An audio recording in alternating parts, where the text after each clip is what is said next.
You're on your way to pick your child up from their other parent's house. When you arrive, you find that both parent and child have vanished. What would you do? Where would you turn? Well, a good place to start would be your County District Attorney's Parental Kidnapping Unit, and that's who we're talking to today on Fathers Are Parents Too.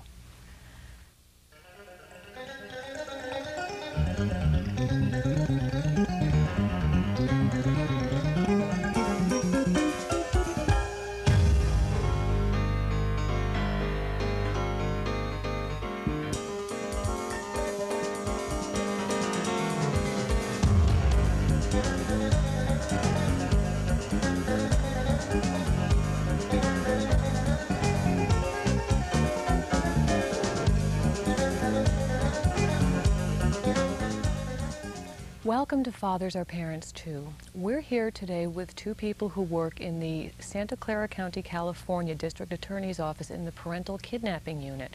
We have Jan and Melanie. Welcome. Thank you. Thank you for being here. Would both of you just tell me a little bit and tell the audience a little bit about what it is that you do?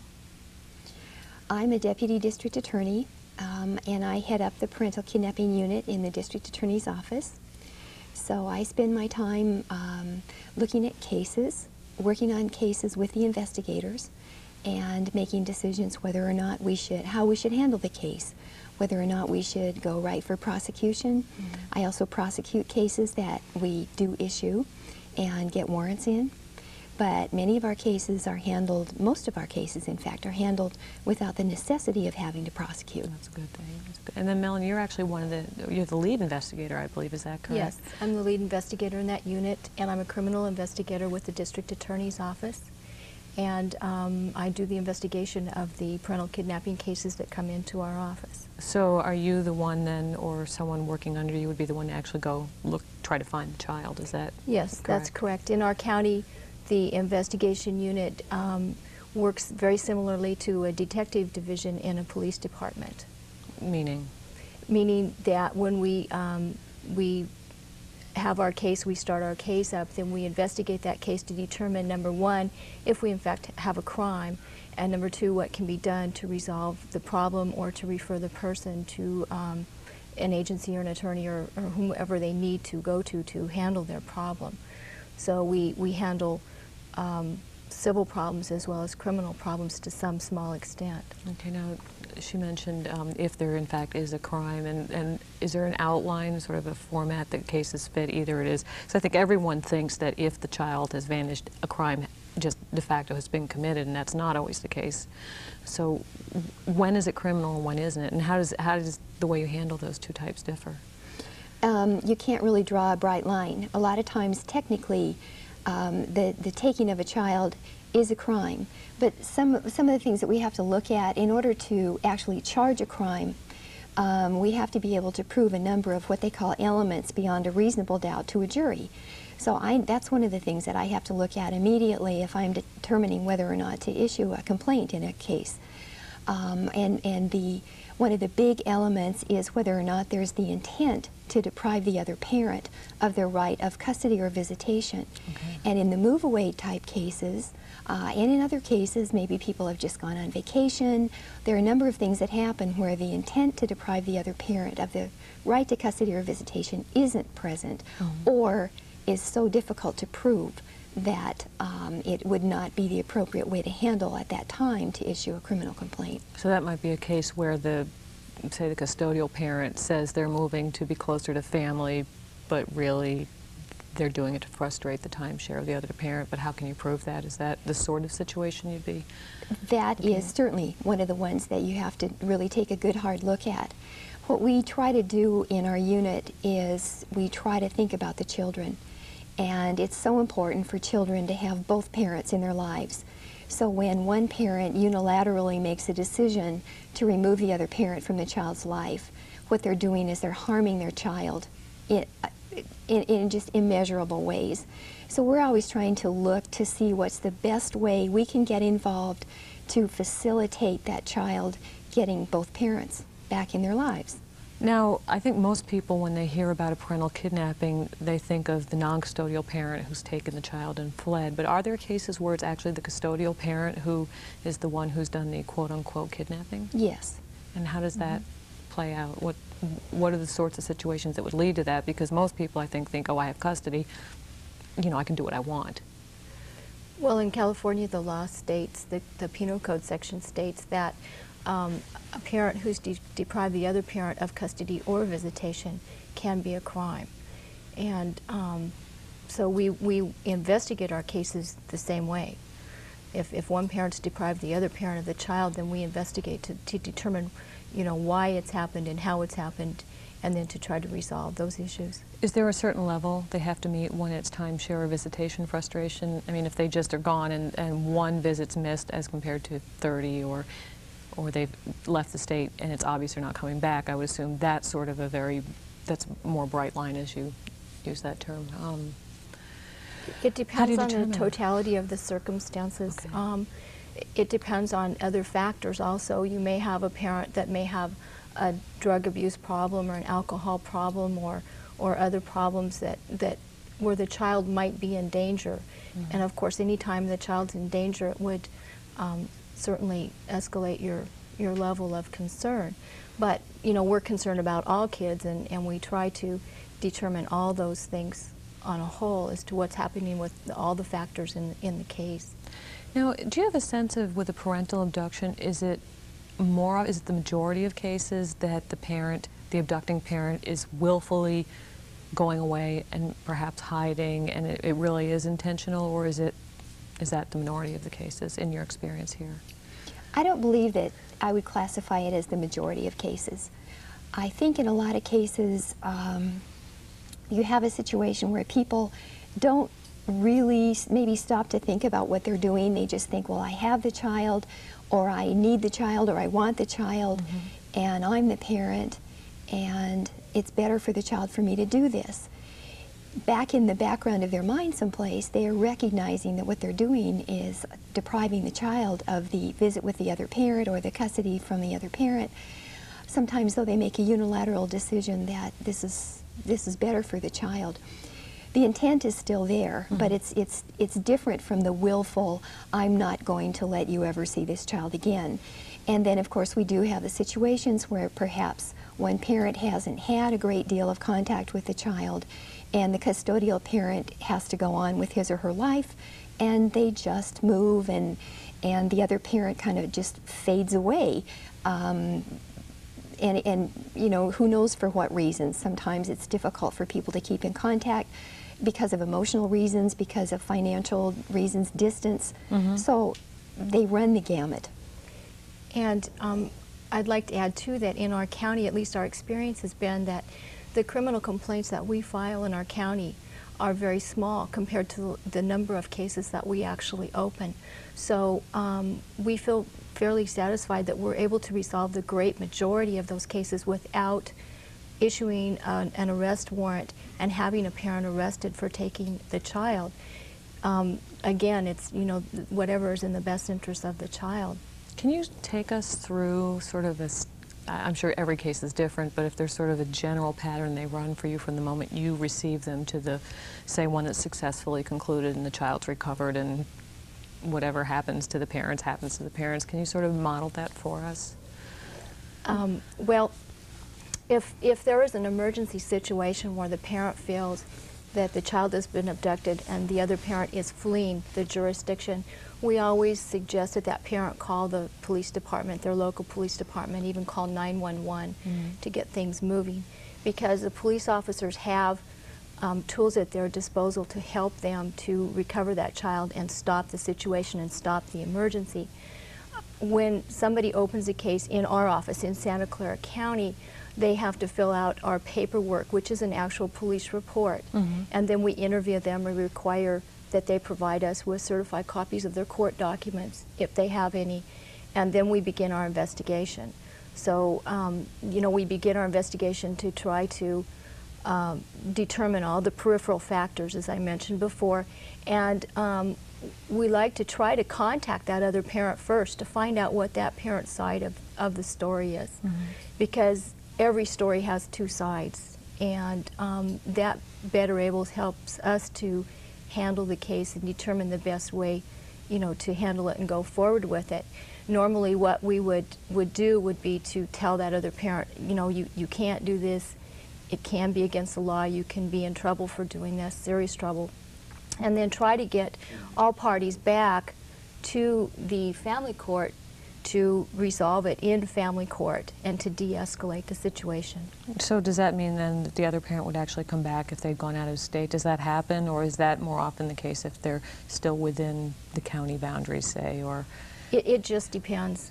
Sometimes they go out of state, and sometimes they're still within the county. And then do you have the ability actually to, I don't know if it's extradition when it's within a state like that, but do you have the ability to force them back into California? Yes, we do. And that's when you'd start looking at criminal stuff, I assume, to get a warrant or if need be. Right.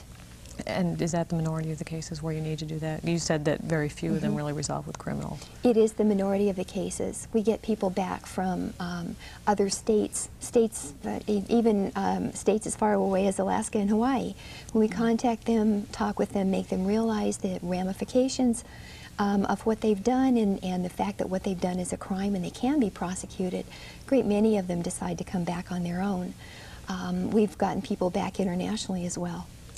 Without having to issue a warrant, which is, some cases deserve a warrant because the taking is absolutely criminal. It's vindictive, it's a danger to the child, and in those cases we issue warrants usually right away. That we can tell from the circumstances of the taking. Sometimes it's violent, sometimes it's sneaky. There are a lot of things that go on like that. But if we can resolve the case without having to issue a warrant, it's good. We believe that it's better for the family because these are people that have to deal with each other for the rest of the child's minority at least, and having them go through the criminal the whole criminal system is not always in the best interest of the child. Where I would say actually seeing one of your parents locked up is probably never a very good thing for a child to have to deal with. We believe that's true. Well, and often if the parent's arrested, especially if they're out of state, the child's with the parent at the time that the parent is arrested. So it's very traumatic to the child, and we do try to avoid that at all costs. Now we have just a couple of minutes left, and then we're going to take a break, and I'm just wondering in that time if you can tell us what tools you have available to actually start searching for a child. How do you sort of start that if they're out of the area already? Well, we have official tools such as the national communications, the police communication system.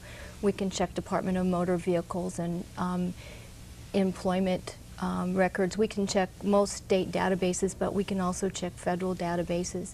If we're just talking location, location basically on a long-term situation. Oftentimes we'll contact friends, relatives, normal things that police officers use to locate people. And then what about if they're not? I mean, I guess what I'm really thinking about is, you know, you hear about these cases where they truly go underground and they're, you know, Faye Yeager, I think was her name, that, you know, people that actually help people vanish, so perhaps even their family members don't know, and I'm sure that's got to, hopefully that's certainly a minority of the cases where that sort of thing is going on, but what can you or another unit like do? Well, we certainly enlist other law enforcement agencies to help us, and we normally, if we have a situation like that where a parent has gone underground, we will contact the FBI and try to get a federal warrant for location. There's nonprofit organizations that will assist with publicity. The National Center for Missing and Exploited Children is another good tool that we use.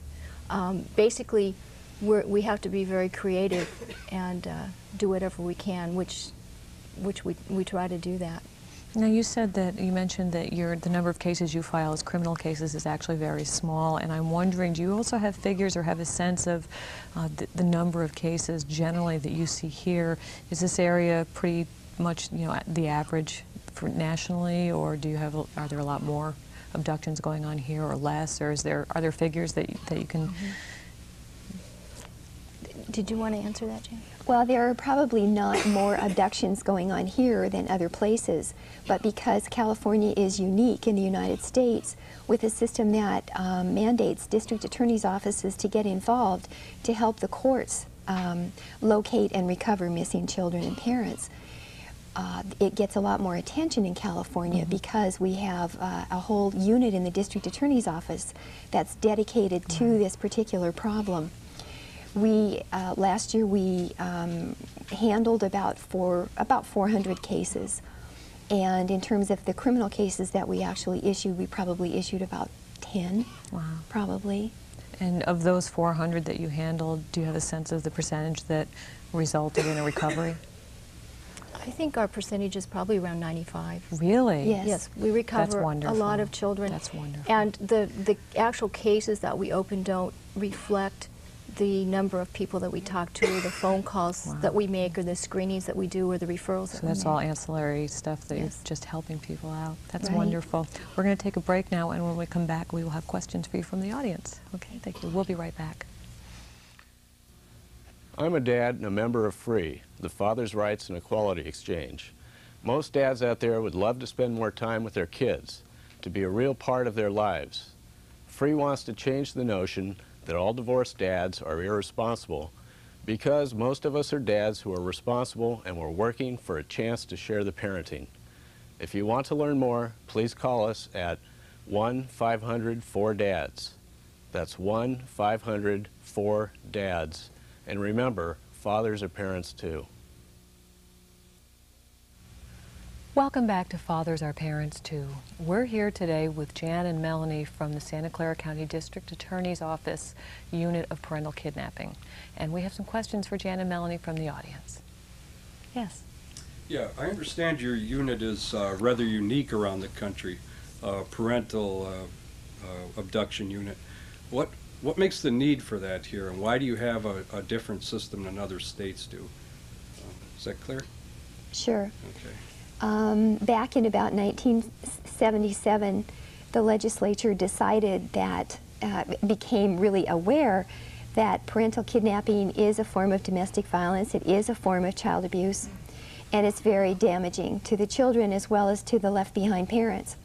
So the legislature, in its wisdom, enacted a statute that required district attorneys' offices to get involved in these situations to assist the courts in locating absent parents and abducted children. Legislatures in other states have not done that to this point, and I believe that funding is one of the questions that they're looking at, especially in this day and age. Back in 1977, funding wasn't quite as serious a problem. But when the legislature mandates a public entity to do something, the legislature needs to fund it. So we are funded by the state. Our state is just progressive and forward-looking. Thank you. Yes. Is there such a thing as a legitimate reason for fleeing with a child, and if so, what would be the consequences for the parent who flees with a legitimate reason?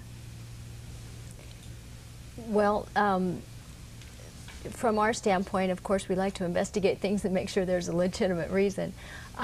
There's a section of the Penal Code that states a parent can take a child with good cause, and then that parent also has to make a report to the district attorney's office, at least in California, designating why they took that child. Very often that is because of a domestic violence situation. However, I think Jan could probably answer that a little better than I could. What we look at is if a person is fleeing from domestic violence and needs to take the child and flee to get away from that situation, there are two requirements. One is that they report to the district attorney's office, call us and let us know what they've done and why. And the second requirement is that they file an action in the court in where it was that they were living at the time of the taking.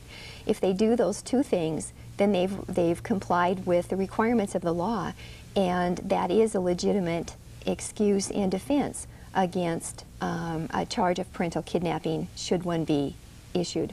But by the time they've gotten to that point, you now already know where the child is, correct? Because, I mean, in other words, either they're going to be raising a defense, which means someone has found them and said, hey, you're in trouble.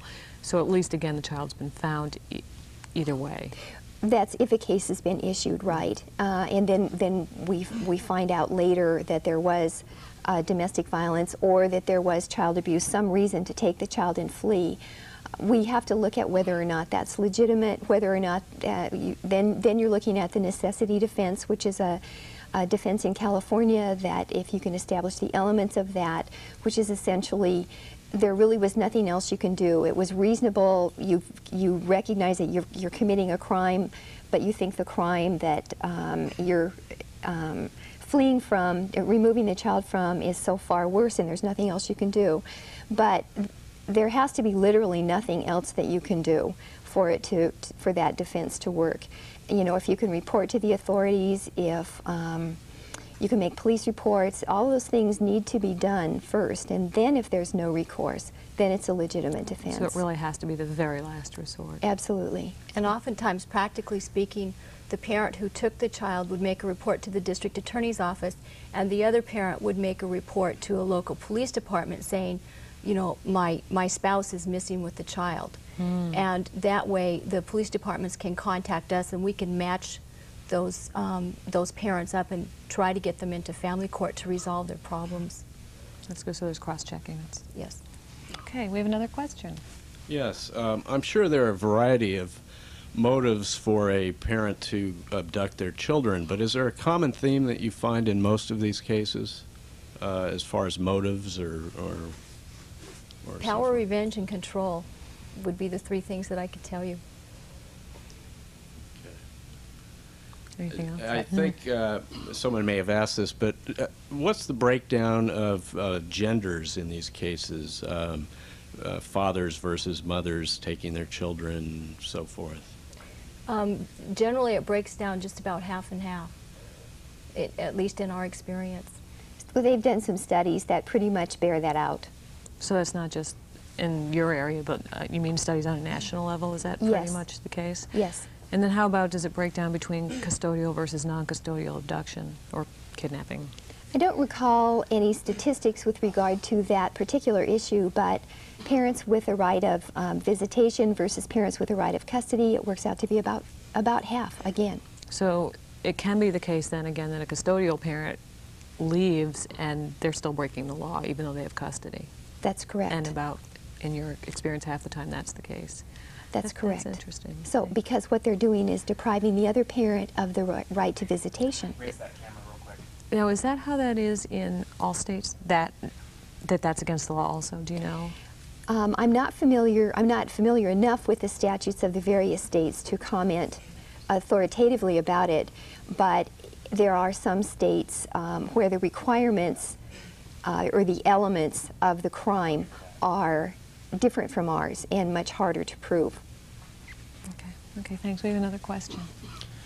Yes. What would a parent do when initially getting custody when the person is in this state and the parent that actually has physical custody is in another state and they take the child and leave? What would the parent that is getting custody have to do? Okay, so if there's a change of custody going on, Yes, and the change of custody has occurred, but the physical the transfer hasn't child occurred. is still with the other parent and they take off. Wow. Have you run into that? We've run into every situation you can imagine. Wow. I'm not sure I exactly understand your question, but I think what you're saying is if there is a court order, say in California, Yes. and the one parent takes the child and goes out of state. The child would already be in another state, and that custody in the state would award custody to a parent, Okay. say in this state, but the parent in the other state doesn't physically give the child and takes off Okay. and abducts the child before the other parent can get physical custody of the child. Well, that would certainly be a situation where we would look at that case and open that case and try to recover that child back to the custodial parent. Oftentimes what we see happen is that there's a custodial order in one state, the abducting parent goes to another state and then obtains another order in the second state. So then we run into a jurisdictional problem. And again, there's no hard and fast rule about, about that. We look at each case on an individual basis to determine, what the best action would be to resolve the situation. Okay.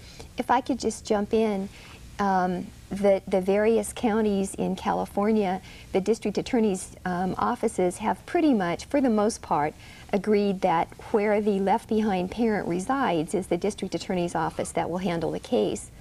So if the left-behind parent resides in our county, that parent could come to our unit and fill out our questionnaire. We would open the case, and then we would do what we could to assist in the recovery of the child. Okay. Thank you. Jan, Melanie mentioned that you're working on some legislation that you're trying to get introduced or passed in California. Can you talk about that? Is that... Sure. It's pending right now. It's in the Senate. It's in the Appropriations Committee, and I'm not sure exactly what the date is. They're on break right now, but it's coming up. We're hoping that we will get it passed. It's been through the Assembly already. But essentially what it does is it just eliminates some of the problems that have cropped up because of some appellate court decisions that have made it a little bit more difficult for us to prosecute when we have to certain types of crimes. We've also added a section that would authorize a family court judge to issue a protective custody warrant for an abducted child. That would enable us to recover the child a little more easily. It's a little bit cumbersome sometimes when we're trying to recover an abducted child. Another thing that we've done in this legislation is to allow police officers to obtain an emergency protective order in the case of a child that has been abducted or is about to be abducted. Right now, the emergency protective order is available for domestic violence situations and child abuse situations. And of course, because child abduction or parental kidnapping is both domestic violence and child abduction or child abuse, it seems appropriate. That makes sense. Now, do you have a contact that you can give the people who are watching, for instance, if they're in another state and they're thinking, wow, this is a great idea, which it is, and they want to move their state legislature to start looking at this model, unless you want to be deluged with calls, I'm wondering, is there someone perhaps in Sacramento who was instrumental in this, or an office, or where might you suggest that they start? There are a number of different things that are being done right now nationwide with regard to trying to get other states getting their district attorney's offices involved. Unfortunately, the process of legislative change takes a long time. I know there's a Uniform Laws Committee that is drafting a proposal now that we're hoping is going to include a recommendation that each state get the district attorney's offices involved. The American Bar Association in Washington, D.C. is involved in studies of parental kidnapping and recommendations, and they've recommended that that happen as well. Okay. I'm getting a sign over here, and I think we're about done, but I could be wrong, but I'm going to wrap up just in case. So thank you both very much for being here, and audience, thank you for being here, and join us next week on Fathers Are Parents Too.